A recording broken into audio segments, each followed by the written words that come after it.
Здраво. Тоа што правиш? Па еве те барам уште порано, може би спиеш. Малку да ти кажам, мислам, нешто бев овие денови. Знам. Па малку одмара. Види, ама ај кажи ми кај кого да оди тој? Ми спомна тие во Кичево. Вака се, сакам да те барам тебе уште синојка. Сакам да ти кажам, ќе биде све окей, него сакам да ти ја отсликам ситуацијата реално. Ма, ако сакаш вчера... Молим? Ако сакаш покасно некако и така на некој начин малку кратко да се видиме, не само за овој случај, мислам воопшто вака. Ама види, у 1 сат имаме ние Унија на млади сили, јас сега 12 више. Дека се спремам дека отидам, у 1 сме таму, тоа ќе трае сигурно дека на 3. А после има овој Орце Камчев има роѓенден, прави роѓенден на децата од 1 сат. Ќе касам ја таму на 2 сата. Ај кажи ми за, што па ќе се видиме, ние можеме приквече да се видиме. А вечер јас мене ми денеска имам некоја така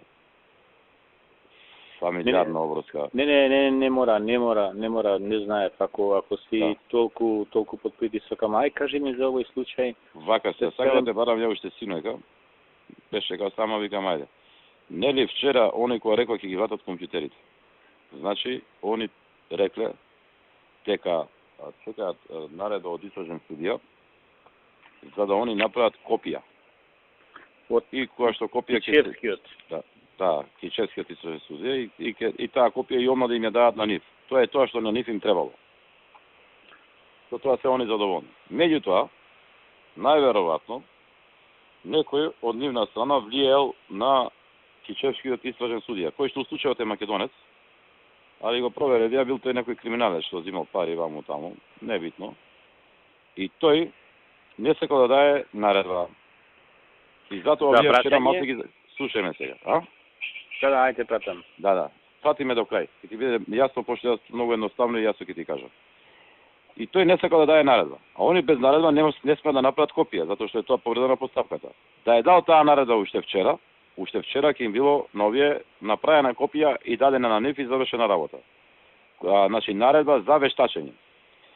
Истиот судија дал наредба за претрес и сега не сака да даде наредба за вештачење, што нема логика. Значи, ако ти даваш наредба за претрес, која е логиката да не даеш наредба за вештачење на предметите кои што се земени од претресот? Ме разбираш? Да. Што значи, јасно е дека таму некој влиел, дали вака, дали онака, не знаеме како. И тој рекол, не давам наредба. И вчера синојка, се јавивме таму, рекол да се јават на тој, да кажат дека нема логика да не даде наредба, да даде наредба, затоа што треба на луѓето да им се даде наредба за вештачење.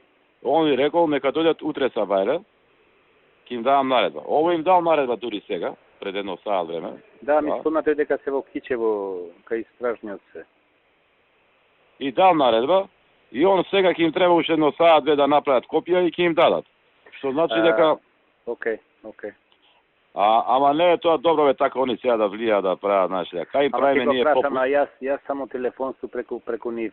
Тој тргна беше уште од 10 сатот на кај Гостивар и ме бараше, ми рече, ај кажи ми ако ќе биде да дојдам до Скопје да ги земам или не. А исто така ми спомна нешто за судот што вие ми кажете таму кај истражниот Кичевскиот. Да. Вака сега, значи ја мислам дека они имаат контакт од нив и они сигурно ќе се спојат и ќе им кажат каде да дојдат. Таа работа е во тек, дадена е наредба и во процедура прашање дали е саат, 2, 3, толку е прашање, таа работа завршена. Да, пошто тој не сакам и јас да ве замарам на вас, имате вакви фамилијарни, приватни. Ама тој замара и вас се замара. Види, ама јас не сум го видел, ќе го сретнам ако ќе дојде да ги земе тука тој Исмаил. И предпоставив дека тие се шушкат горе долу под притисок, паника. Кој е истражниот судија? Како се вика тој? Некој македонец, не знам кој е. Некој ББ на тоа е презиме. Да му кажам на овој да дојде да чека во Скопје? Па не знам јас сега каде. А јас сега ќе се јавам од финансова полиција, имат контакт. Тој ми рече дека компјутерите се во Скопје. Вака сега. Јас сега ќе му се јавам на Љупчо, они ми се јавија, мене се бале да ми известат. Односно не се бале, сега се јавија пред пола сат. И ќе му кажам да се спојат да ги викнат да си завршат работа.